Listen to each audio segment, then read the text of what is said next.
Good evening, everyone. I'm Berghoff, and our guest tonight is the head of the Berghoff Restaurant, a fourth-generation, really, institution in Chicago.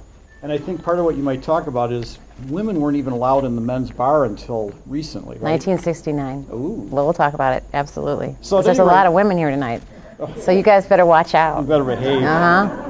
So I think our format is going to be Carlyn's going to give a lecture and presentation, and then in the History Museum there are, samples of hors d'oeuvres and things? Some food, yes. Some chicken spetzel soup and a pesto herb cheesecake, which is a great item to make during the holidays, and it's savory, it's not sweet. And then meringue surprises with peppermint, which my great aunt used to make for me. Sounds good. Yep. And then I believe Carlyn has written 2 books, and there will be copies for sale. Great and Christmas. you would probably autograph them if anyone wants to purchase. So without further ado, may I you. introduce Carlyn. Thank you. Good evening, everybody. Thanks to Dan, who, I think, called over a year ago to reserve the date to come here. February. Yes, he was really cute about saying, will you please come here? And my mom is a Beverly girl, and my dad is a Wilmette boy. And when my mom and my dad met, they were at a wedding, and my dad asked her out on a date, but he asked her to take public transportation into the city. And my mom said, absolutely not, you will come get me. So the trek between the north side and the south side began, and they've been married 50 years and have been life partners, and very, very, very fun to watch them and hear about their stories of going between the north side and the south side. So I'm going to talk about food tonight, kind of how food has affected us, how food is, it's like it's almost all that I do. I mean, I talk about it at home. I'm cooking and planning menus at the restaurant. I'm tasting the food to make sure it's good. So it's a big part of our lives. It has been since I was born. I mean, when you are born into a restaurant family, you are either become a part of it or you defy it. And I guess it was my thing. So I became a part of it. And my mom and I sat down in 2005 and said, we have quite a story to tell. It's a food story that evolved over 110 years. And my mom is the historian of the Berghoff family, and she is the one who captured and kept all the historical facts and all of the pictures. And the first book, the Berghoff Family Cookbook, is really about an immigrant coming to Chicago and the journey of how we ended up there, which I will share with you because as we journey through this time of hardship and challenges from an economic standpoint, my great-grandfather survived World War I, World War II, Prohibition, when that was his livelihood, was pouring beer and making beer. And so I'm often asked, how do you think he survived those times? And there is a staircase in the restaurant. The building was built before the Chicago, one of the first buildings built after the Chicago fire, and it has had 4 generations of Berghoffs walking up and down the same sets of stairs.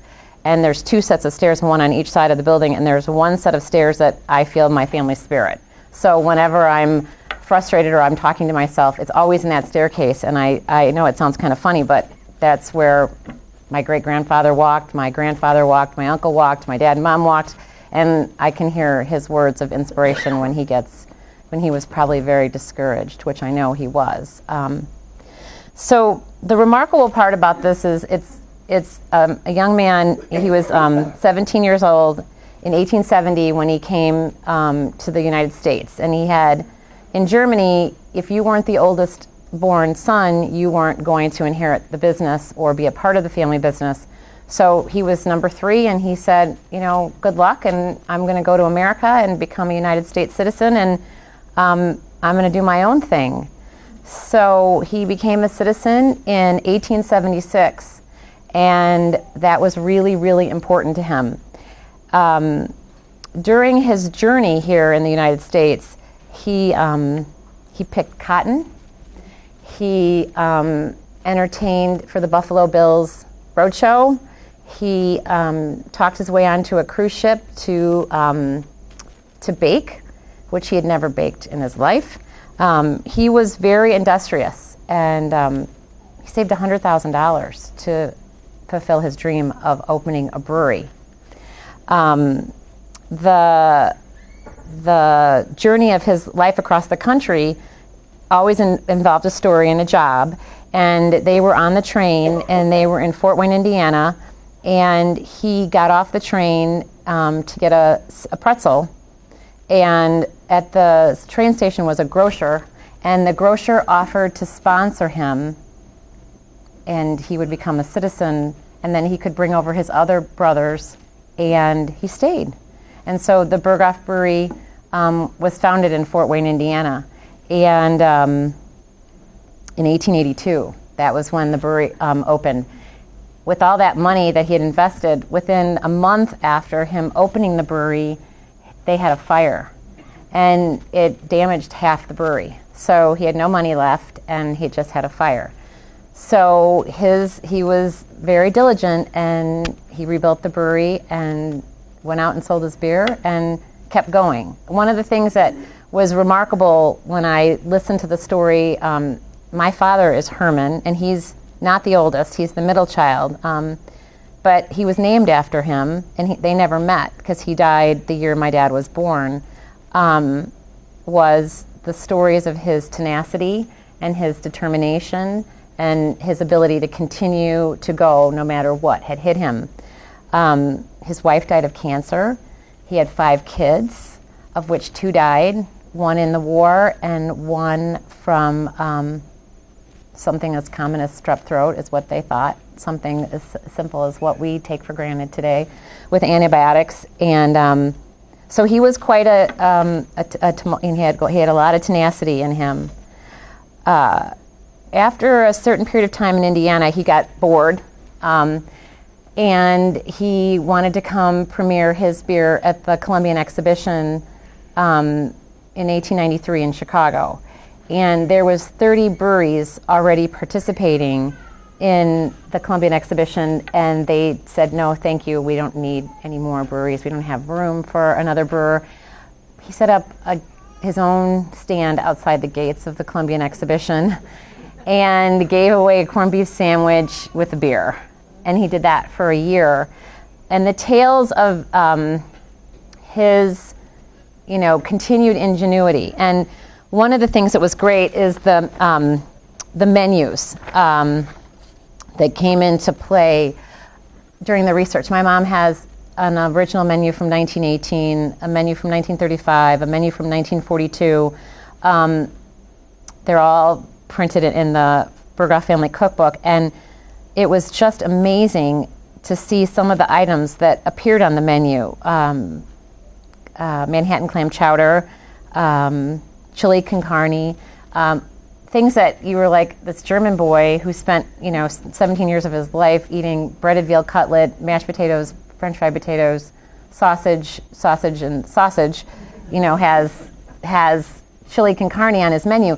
But the Columbian Exhibition wasn't just, it was not an ordinary fair. It was a fair where people from all around the world came to show their wares.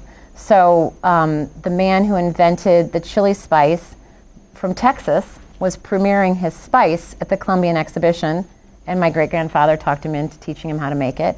And that's how it got onto our menu in 1918. And the same thing with the Manhattan clam chowder, is there was a chef in the at the exhibition cooking from Manhattan, and he taught my grandfather how to make Manhattan clam chowder.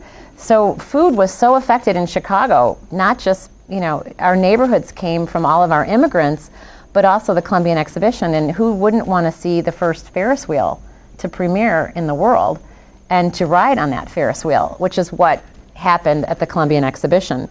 And there was all walks of life, and it was a very formal affair. And at one point, my dad's favorite story was that there was a full-fledged Cherokee Indian that came dressed in his complete headdress and, his daily clothes. He was riding the Ferris wheel with my great-grandfather, there was nothing that was not acceptable. Everyone came there and did to ride this great Ferris wheel. So as the business, after the Columbian exhibition, there was no way he could go back to Fort Wayne. So he settled in Chicago on the corner of Adams and State Street. And that was in 1898. And that was the original location that they then got moved into Adams, 17 West Adams, where we are today, when they wanted to tear down his building where he was and build a skyscraper, which is the dumpy building that's there today that they're trying to preserve, that is 7 stories. So that was a skyscraper, you know, in the late 1800s, early 1900s.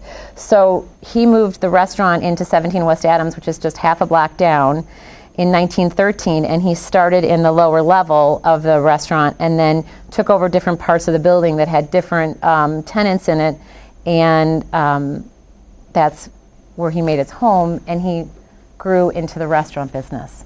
Because when Prohibition hit, he had to invent himself into being able to continue to feed his family and to keep his family business moving. So once again, he didn't, you know, get depressed. I'm sure he got depressed, but he didn't like drown in it. He brewed near beer and root beer, which is where our root beer came from, was during Prohibition, and he opened a restaurant in order to sustain his dream of being an entrepreneur. So he kept moving his family dream forward.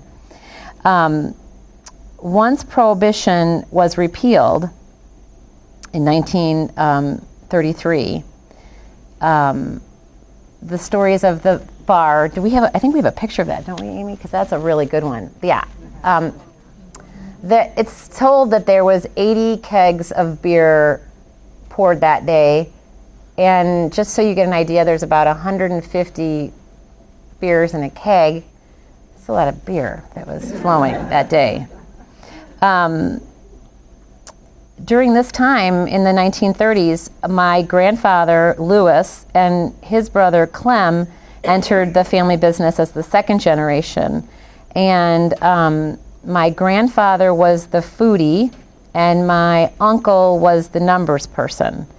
And that's when the menu really started to take shape and have a little bit different opportunities for a little bit more ingenuity in the kitchen.